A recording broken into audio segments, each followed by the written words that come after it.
평안하셨습니까? 잠깐 머리 숙여 기도드리겠습니다. 하나님 아버지 진심으로 감사를 드립니다. 한 주간의 삶을 인도해 주시고 또 이 시간 우리를 예배의 자리로 이끌어 주셔서 진심으로 감사를 드립니다. 신령과 진정으로 예배드릴 수 있도록 도와주시고 또 우리 예배를 통해서 주의 이름이 영화롭게 되기를 간절히 바라고 소원하옵나이다. 이 시간 주님께 집중할 수 있도록 도와주시고 모든 영광과 감사와 찬양을 하나님께 올려드리는 시간이 될 수 있도록 인도하여 주시옵소서. 이 시간 갈급한 심령을 가지고 주님 앞에 나왔사오니 주의 말씀을 통해서 우리에게 은혜를 베풀어 주시옵기를 간절히 원합니다. 하나님과 만남이 있게 도와주시고 하나님의 음성을 듣게 도와주시고 또 하나님의 풍성한 은혜를 받아 누릴 수 있도록 도와주시옵기를 간절히 바랍니다. 더 그 은혜로 말미암아 새로운 힘을 얻게 도와주시고 이 땅 살아가는 동안 좀 믿음으로 주의 뜻 가운데 살아갈 수 있도록 인도하여 주시옵소서. 감사하며 예수님의 이름으로 기도하옵나이다. 아멘. 네, 남자와 여자는 너무나도 다릅니다. 이런 책이 있지요. 금성에서 온 여자, 화성에서 온 남자. 책 제목만 보아도 남녀가 너무 다르다는 것을 알 수가 있습니다. 남자와 여자가 너무 다른데 생활 습관마저 서로 다른 가정에서 20, 30년 동안 생활한 후에 만나서 결혼하고 한 가정을 이룹니다. 그러다 보니까 결혼 생활하면서 많은 모순과 충돌이 발생합니다. 어떤 사람은 결혼 생활이 연애하는 것과 같을 것이라고 생각해서 결혼 생활에 대해서 아주 자신감을 가지는 사람들이 있습니다. 이런 사람들은 결혼 후에 크게 실망할 수가 있습니다. 왜요? 결혼한 후에 삶은 연애 때와 너무 다르기 때문입니다. 연애는 늘 함께 놀러 다니잖아요. 놀면서 서로 알아갑니다. 맨날 만나서 맛있는 거 먹지요. 영화 같이 보러 다닙니다. 그래서 별로 싸울 거리가 없어요. 그런데도 불구하고 싸우기는 싸우지요. 하지만 결혼하고 나면 구체적인 생활에 직면하게 됩니다. 밥을 해야 하고 설거지를 해야 되고 집 청소를 해야 되고 빨래를 해야 됩니다. 그리고 아이까지 태어나면 할 일이 더 많아지지요. 이때야 비로소 서로의 참된 모습을 발견하게 됩니다. 따라서 결혼을 연애처럼 생각하는 사람은 크게 실망할 수가 있습니다. 오래전에 어떤 사람이 저에게 남편이 결혼 후에 변했다고 하소연하는 것을 들었습니다. 그런데 제가 보니까 그분은 남편과 많이 다투었어요. 그런데 제가 보니까 남편이 결혼한 후에 변한 것이 아니라 원래 그런 사람이었습니다. 단지 연애할 때 발견하지 못했을 뿐이지요. 서로 다른 남자와 여자가 어떻게 행복한 결혼 생활을 이어갈 수가 있겠습니까? 이를 돕기 위해서 우리 교회는 결혼 전에 꼭 예비 부부가 결혼에 대한 교육을 받도록 하지요. 결혼 교육을 통해서 남자와 여자는 어떻게 다른지, 결혼이라는 것은 또 무엇인지, 또 결혼 관계 내에서 남편은 어떻게 아내를 대해야 하고 아내는 어떻게 남편을 대해야 하는지를 구체적으로 가르칩니다. 한 남자가 한 여자와 만나서 결혼을 하고 함께 살아가는데도 정말로 서로를 알고 서로를 어떻게 대해야 하는지를 알아갈 필요가 있다면 하나님을 바로 섬기기 위해서는 더욱이나 우리가 하나님이 누구인지 그리고 하나님을 어떻게 섬겨야 하는지를 알 필요가 있습니다. 하나님과 우리의 차이는 남자와 여자의 차이보다 훨씬 큽니다. 만일 하나님께서 하나님이 어떠한 분인지 그리고 우리가 어떻게 하나님을 섬겨야 하는지를 우리에게 알려주지 않았다면 우리는 하나님을 섬길 방법이 없습니다. 하나님께서 이스라엘 백성을 애굽에서 구원해내시고 그들을 시내 산으로 인도하신 후에 그들에게 십계명을 주셨는데 십계명은 바로 우리가 어떻게 하나님을 섬겨야 하는지를 가르쳐주는 것입니다. 십계명을 살펴보므로 하나님을 더욱 잘 섬길 수 있는 여러분들이 되시기를 바랍니다. 십계명은 두 부분으로 나눠져 있습니다. 앞에 4계명은 하나님을 어떻게 섬길 것인가에 대한 내용이고, 뒤에 나오는 6계명은 이웃을 어떻게 대해야 하는가에 대한 내용입니다. 첫 계명은 이것이지요. 너는 나 외에는 다른 신을 내게 두지 말지니라.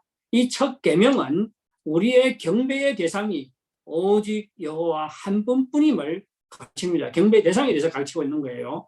두 번째 계명은 세 구절로 되어 있습니다. 그런데 한마디로 우상을 섬기지 말라는 말로 요약할 수가 있습니다. 이것은 경배의 방법을 가르치는 것이죠. 첫 계명이 경배의 대상이 누구인가를 가르친다면, 둘째 계명은 경배의 방법을 가르치는 것입니다.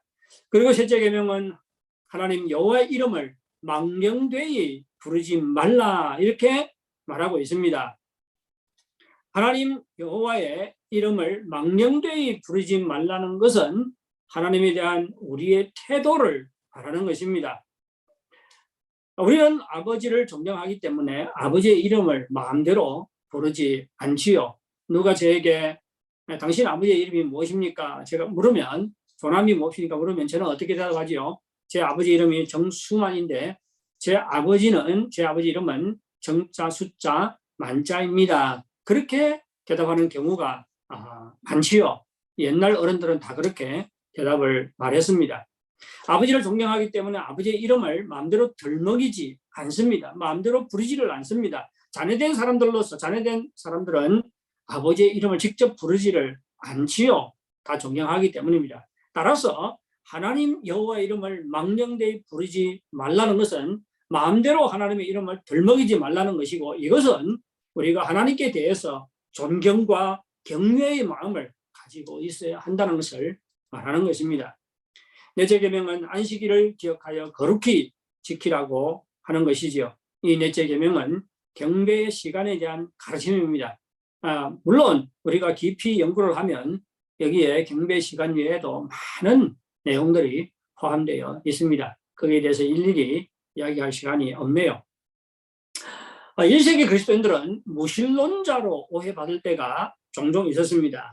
그때는 사람들이 다 여러 신들을 동시에 섬겼지요. 그리고 그들이 섬기는 신들마다 다 손으로 만든 신상이 있었습니다. 그런데 그리스도인들은 여호와 하나님밖에 섬기지 않았습니다. 그리고 기독교에는 아무런 신상이 없었어요. 그렇다 보니까 당시의 다른 종교와는 너무나 달랐고, 그래서 무신론자로 오해를 받았던 것입니다. 여러분, 사람들은 많은 신을 섬기고 있지만 여호와 하나님만이 우주 만물을 만드신 유일한 참신입니다. 여호와 하나님 외에도 많은 신들이 존재하는 것이 아닙니다. 다른 신들은 다 신이 아닙니다. 사람들이 만들어낸 것뿐입니다. 사실 다른 신은 존재하지 않습니다. 여호와 하나님은 결코 많은 신들 중에 한 분이 아니라 오직 여호와 하나님만이 존재하고 계시고 살아계시는 유일한 신인 것입니다. 뒤에 나오는 6개의 계명은 인간관계에 대한 것이지요. 부모를 공경하라는 5째 계명은 가정을 보호하고 가정의 질서를 유지하는 역할을 합니다. 그리고 부모 공경은 단지 부모라는 이유만으로 부모에게 마땅한 것임을 가르치고 있지요. 공경을 받을 자격에 대한 다른 어떤 법은 전혀 없습니다.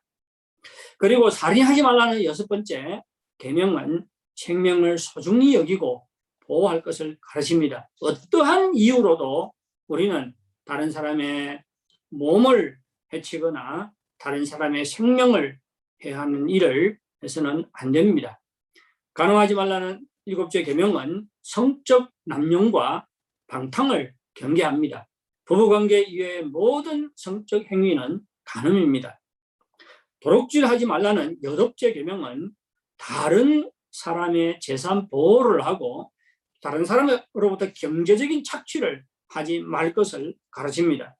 그리고 거짓 증거를 하지 말라는 9번째 계명은 말의 남용을 건절하고 거짓말하지 않고 인간 사이에 진실된 관계를 유지할 것을 가르칩니다.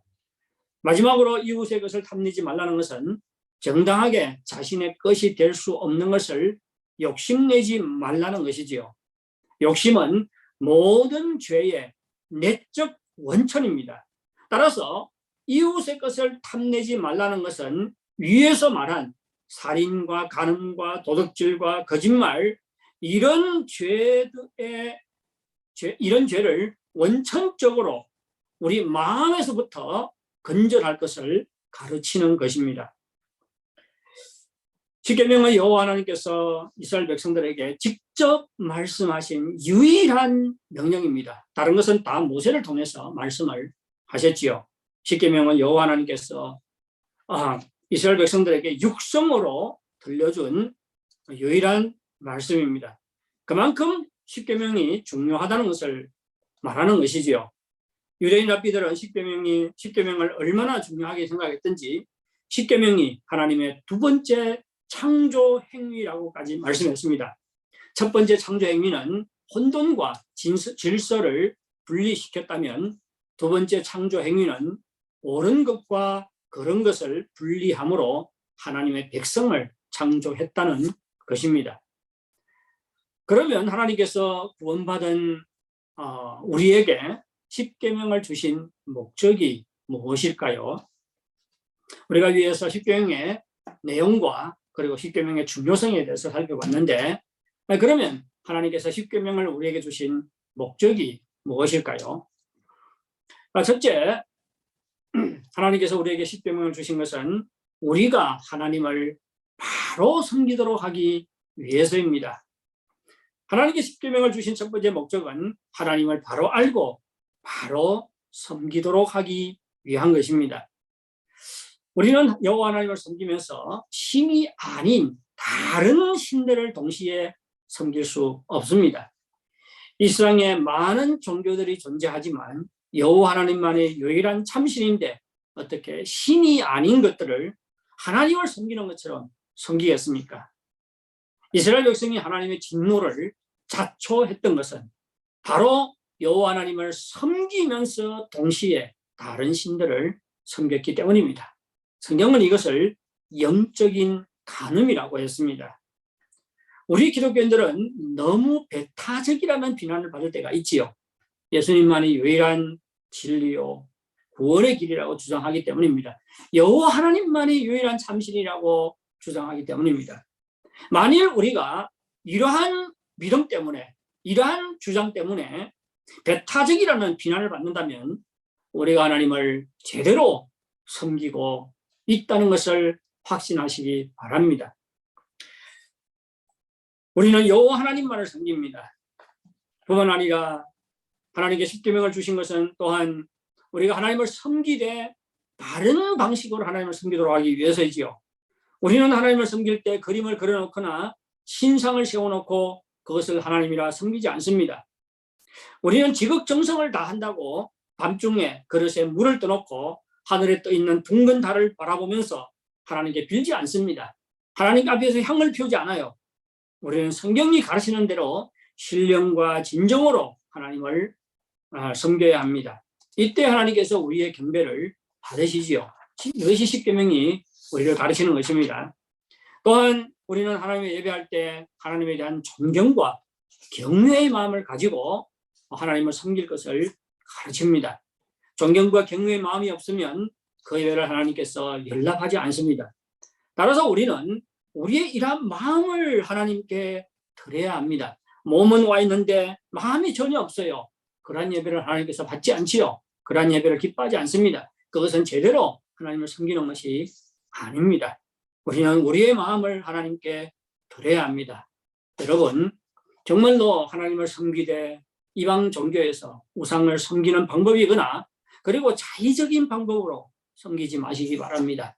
정말로 성경이 가르치는 대로 십계명이 가르치는 대로 하나님을 바로 섬길 수 있기를 바랍니다. 하지만 하나님께서 십계명을 주신 것은 단순히 하나님을 섬기는 방법을 가르치기 위한 것만은 아니지요. 예수님께서는 하나님을 사랑하는 것이 가장 큰 계명이고 하나님을 사랑하는 것과 이웃을 사랑하는 것이 모든 율법과 선지자의 강령이라고 가르쳤습니다.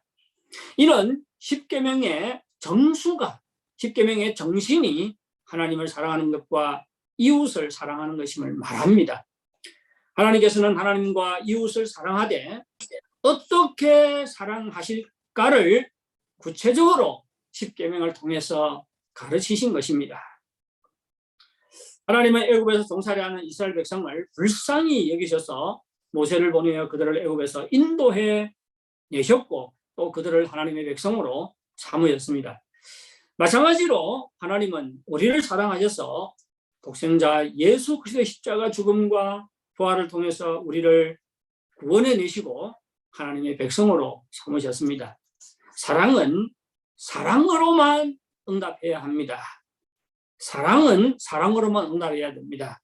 우리를 사랑하시는 하나님께서는 우리도 하나님을 사랑하기를 원합니다. 하나님을 경험하는 삶을 보면 하나님께서는 우리에게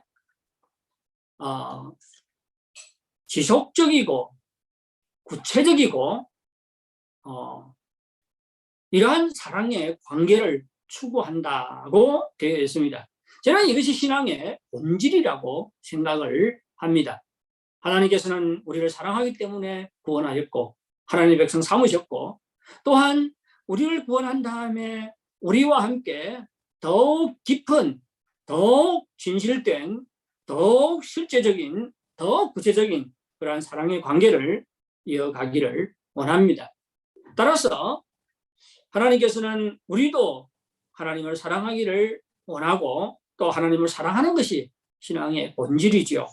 하나님께 십계명을 주신 것은 하나님을 사랑하는 방법을 가르칠 뿐만 아니라 정말로 우리가 진실로 하나님을 사랑하고 더욱 많이 하나님을 사랑하고 더욱 구체적으로 하나님을 사랑하도록 하기 위해서입니다. 이것이 바로 우리가 하나님을 섬기는 방법이지요. 우리는 성경에서 가르치는 대로, 가르치는 방법대로 하나님을 섬겨야 합니다. 정말로 우리의 마음을 하나님을 공경하고 경외하는 마음을 드려야 되지요. 그리고 정말로 하나님을 사랑해야 합니다. 이를 위해서 이때 우리가 하나님을 바로 섬기는 것이고 이를 위해서 하나님께서 우리에게 십계명을 주신 것입니다. 이것이 하나님께서 십계명을 주신 첫 번째 목적입니다. 둘째로 하나님께서 우리에게 십계명을 주신 것은 우리로 하여금 좋은 신앙의 공동체를 이루도록 하기 위해서입니다. 부모는 자식이 어렸을 때 자식들 사이에 어떻게 지내야 하는지를 가르칩니다. 하나님께서는 십계명 나머지 부분에서 하나님의 창조물인 사람들 사이에 어떻게 대해야 하는지를 가르치셨습니다. 그런데 우리가 십계명을 가만히 들여다보면 안식일을 거룩히 지키라는 제4계명과 부모를 공경하라는 5번째 계명을 제외하고는 다 하지 말라는 소극적인 형태로 되어 있습니다. 부정적인 형태로 되어 있지요. 안식일을 거룩히 지키라, 부모를 공경하라, 이것은 적극적인 형태로, 긍정적인 형태로 기록되어 있어요. 하지만 다른 8가지 계명은 다 하지 말라는 소극적이고 부정적인 그런 형태로 기록되어 있습니다. 이것은 무엇을 말해주지요? 너 이거 먹으면 안 돼. 경계선을 그어주는 것이지요. 그렇지 않습니까? 경계선을 우리 삶의 경계선을 그어주는 것입니다. 따라서 십계명은 우리 신앙생활에 경계선을 그어주고 있음을 말해줍니다. 이것은 하나님의 백성으로서의 삶의 경계선입니다. 따라서 우리가 경계선 밖으로 나가면 하나님의 백성답지가 않습니다. 다른 사람에게 피해를 줍니다. 그래서 우리의 공동체가 파괴가 되는 것입니다. 십계명은 우리 신앙생활의 경계선일 뿐만 아니라 하나님의 백성들이 지켜야 될 법과 질서를 정해준 것이지요. 어떤 사회든 건전한 법 체계가 세워질 때 사람들의 자유와 권리가 보장이 됩니다. 건전한 법이 없으면 인치를 하게 되죠. 인간이 다스리게 되죠. 그렇게 되면 죄악과 불공정이 난무하게 됩니다. 약자들은 개인의 자유와 권리를 보장받지 못하고 힘과 권력을 가진 자들의 희생물이 됩니다. 그래서 이 세상에 고통이 넘쳐나게 되는 것입니다. 하나님께서는 십계명을 통해 우리에게 법과 질서를 정해 주셨습니다. 그래서 어떠한 사람이든지 충분한 자유와 권리를 누리며 살도록 하신 것입니다. 따라서 우리는 십계명을 통해서 모든 인간이 하나님 앞에平等하고 인간이 자유와 권리를 누릴 수 있다는 것을 알고 다른 사람의 자유와 권리를 파괴하거나 그렇게 해서는 안 됩니다. 우리는 존중을 해야 합니다. 이때 우리가 건전하고 좋은 신앙 공동체를 이룰 수가 있습니다. 우리는 하나님의 백성으로서 서로 피해를 주지 말아야 되지요. 이것이 바로 하지 말라는 것이지요. 다른 사람에게 해를 끼치지 말아야 됩니다. 하지만 더 나아가서 우리는 서로 존중하고 배려하고 서로 사랑해야 합니다. 십계명의 정신은 하나님 사랑과 이웃 사랑이라고 말씀을 드렸지요. 뒤에 나오는 6개의 계명은 우리가 어떻게 다른 사람을 배려하고 존중하고 사랑할 것인가에 대해서 가르치는 것입니다. 하지 않는 것으로 우리가 계명을 다 지켰다고 생각해서는 안 됩니다. 우리가 이웃을 사랑할 때, 서로 존중하고 배려할 때 진정으로 계명을 지켰다고 말할 수가 있습니다.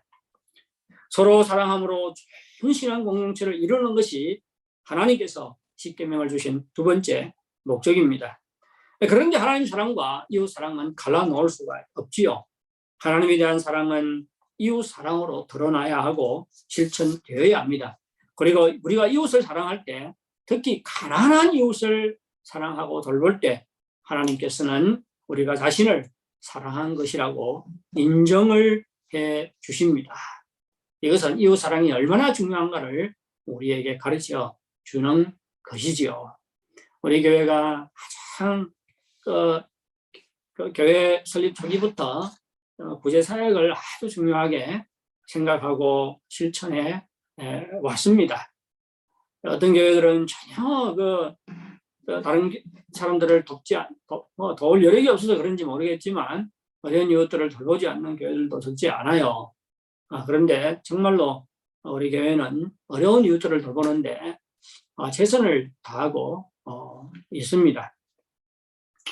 제가 이번 해에 예산을 짤 때도 지금 우리 조선족 목회자 외신 주인이 있는데 이제 목회자들이 나이가 들고 참 병에 걸려서 넘어지는 세상 뜨고 또 중병에 걸려서 일어나지 못하는 목회자들이 점점 많아지고 있어요. 왜냐하면 제 나이 때 되니까 이제는 서서히 몸도 망가지기 시작하잖아요. 근데 저보다 나이 많은 목회자들이 있습니다. 그런데 우리 교회 형편은 분명 뻔하잖아요.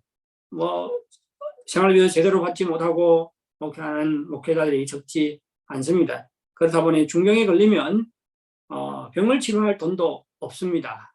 그래서 제가 올해는 적어도 좀 2만 원 넘게 예산을 편성해서 어려운 목회자들이 갑자기 병들어 입원하거나 세상을 떠날 때 그들을 돕거나 또 그 가족을 돕는 데 사용하자고 그런 제안을 했습니다.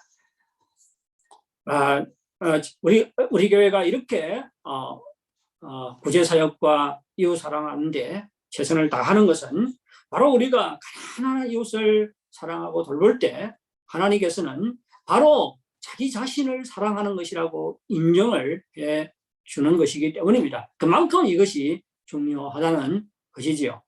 우리의 경건은 바로 이러한 모습으로 표현되어야 합니다. 그런데 안타까운 것은 하나님께서 우리에게 십계명을 주신 것은 정말로 다른 사람에게 피해를 주지 않고 더 나아가서 다른 사람을 배려하고 존중하고 서로 사랑하고 도와주는 것이라고 했지요. 그래서 정말로 좋은 신앙 공동체를 이루는 것입니다. 그런데 안타까운 것은 교회 나와서 경건한 모양으로 예배를 드리면서도 사기치고 간음하고 온갖 죄를 다 저지르는 사람들이 있습니다. 다른 사람에게 피해를 입힙니다. 이런 사람은 공동체를 파괴하는 자들이고 이웃을 사랑하라는 계명을 지키지 않는 사람들이죠. 그들의 마음에는 하나님에 대한 사랑도 없습니다. 경건한 외적 모습만 있는 것이지요.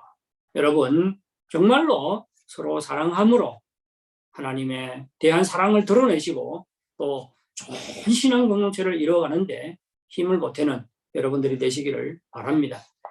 예, 서로 사랑함으로 서로 피해주지 않고 서로 사랑함으로 좋은 신앙 공동체를 이루는 것이 하나님께서 십계명을 주신 두 번째 목적입니다.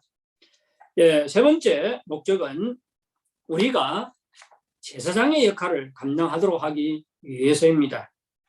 하나님께 십계명을 주신 것은 우리로 하여금 하나님을 사랑하고 이웃을 사랑하는 공동체를 이루어서 신앙 공동체를 이루어서 이 세상에서 제사장 나라의 역할을 감당하도록 하기 위해서입니다. 하나님께서는 이스라엘 백성을 시내산까지 인도하신 후에 모세를 시내산으로 불러 올리지요. 그리고 모세에게 이렇게 말씀하셨습니다. 지난주에 살펴보았죠. 출애굽기 19장 5절 6절입니다.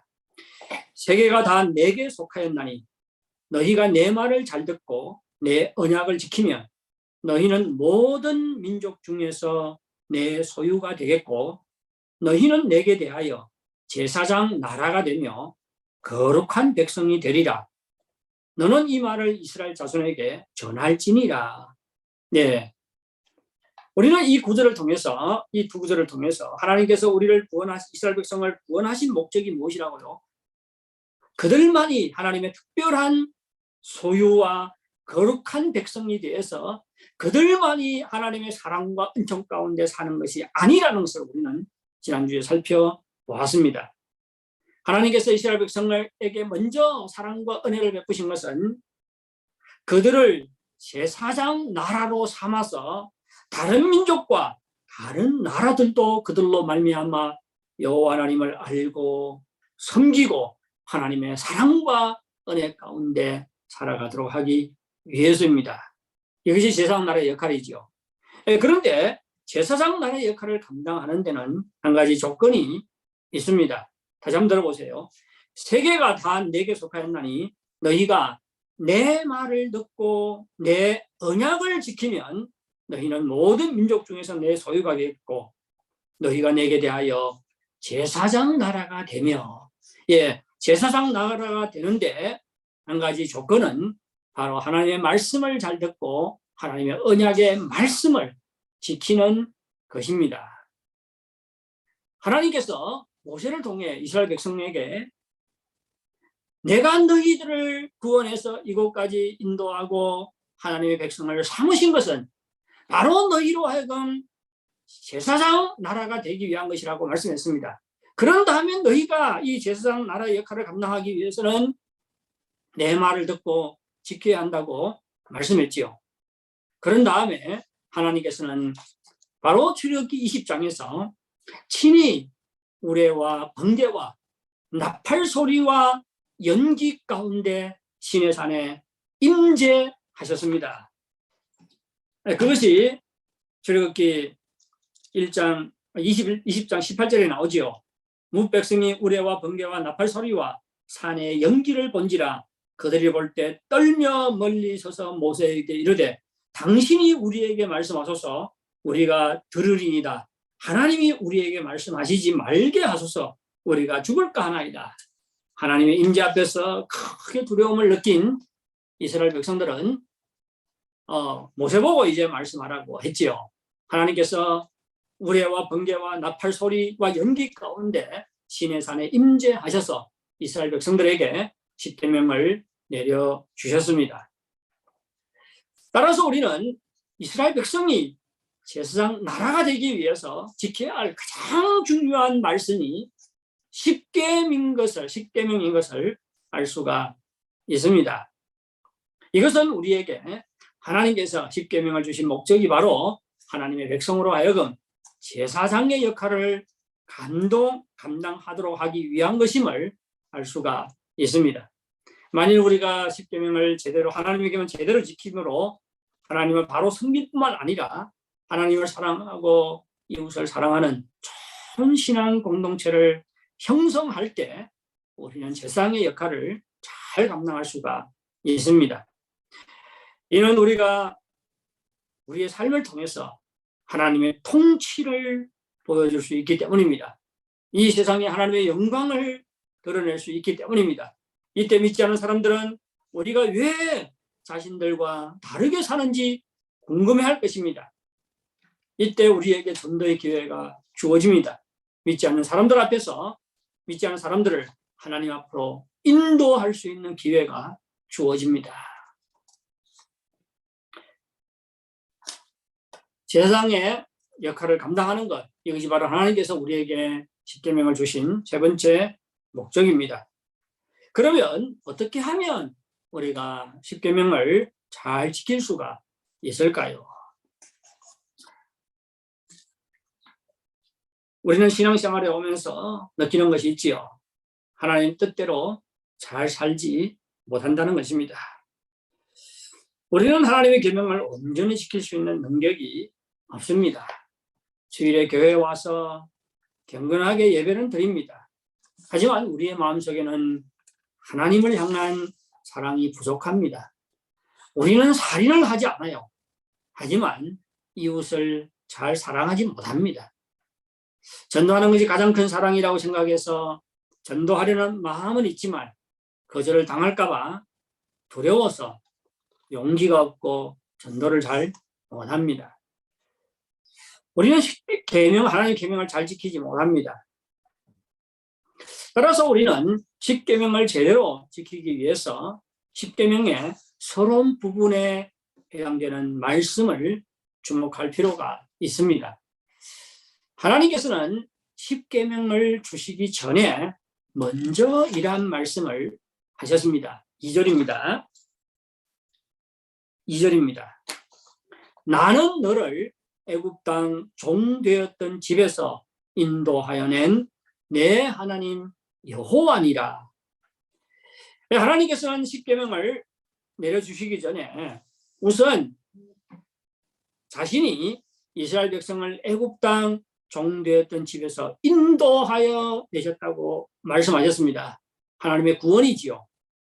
이어서 하나님은 나는 내 하나님 여호와라고 말씀을 하셨습니다. 하나님께서는 이스라엘 백성을 애굽에서 구원해 내셨을 뿐만 아니라 그들을 하나님의 백성으로 삼으셨습니다. 이스라엘 백성은 애굽 땅에서 종살이하면서 고통 가운데 좌절과 절망 가운데 아무런 소망 없이 살아가고 있었습니다.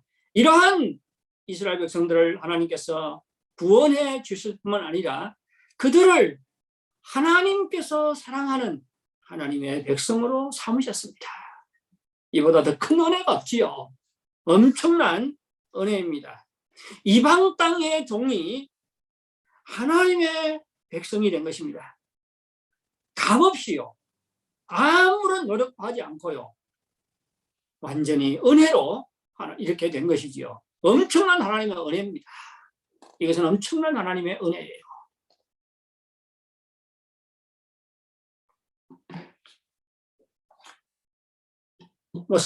승진한다고 생각하면 말단에서 갑자기 최고가 되는 것입니다. 최고가 되는 것이야. 우리도 이러한 은혜를 받아 누렸습니다. 우리도 이스라엘 백성과 마찬가지로 하나님의 구원을 받았을 뿐만 아니라 하나님의 백성이 되었지요. 우리가 죄와 죽음과 저주 가운데서 아무런 소망 없이 살아가고 있을 때 하나님께서는 독생자 예수 그리스도를 우리를 위해서 이 땅에 보내시고 우리 대신 십자가에 못 박혀 죽게 하시고 우리가 받아야 할 고통과 아픔과 저주를 대신 감당해 주셨습니다. 하나님께서는 우리를 죄와 죽음과 저주에서 구원하셨을 뿐만 아니라 또한 우리를 하나님의 백성으로 삼아주셨고 하나님의 자녀로 삼아주셨습니다. 우리가 받은 은혜는 정말로 은혜 위에 은혜입니다.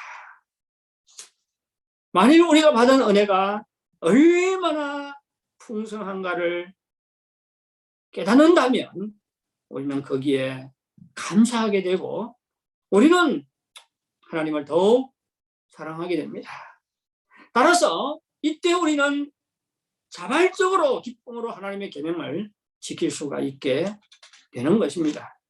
따라서 우리는 정말로 하나님의 은혜에 부딪혀야 합니다. 하나님의 은혜를 받아야 합니다. 우리 마음은 하나님의 은혜로 채워져야 되고 우리는 하나님의 은혜로 인해서 감사하고 감격해야 됩니다. 이때 우리의 생명이 하나님의 은혜로 말미암아 새로워집니다. 우리는 하나님을 더욱 사랑하게 됩니다.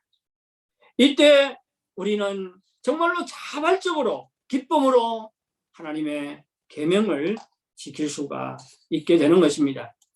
하나님의 은혜와 사랑으로 말미암아 우리의 생명이 새로워지고 하나님의 사랑과 은혜가 우리의 마음에 가득히 채워질 때 우리는 사랑할 수 있는 능력이 주어져요.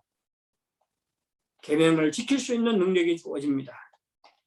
따라서 하나님의 은혜와 사랑은 우리가 하나님의 계명을 지키는 원동력입니다.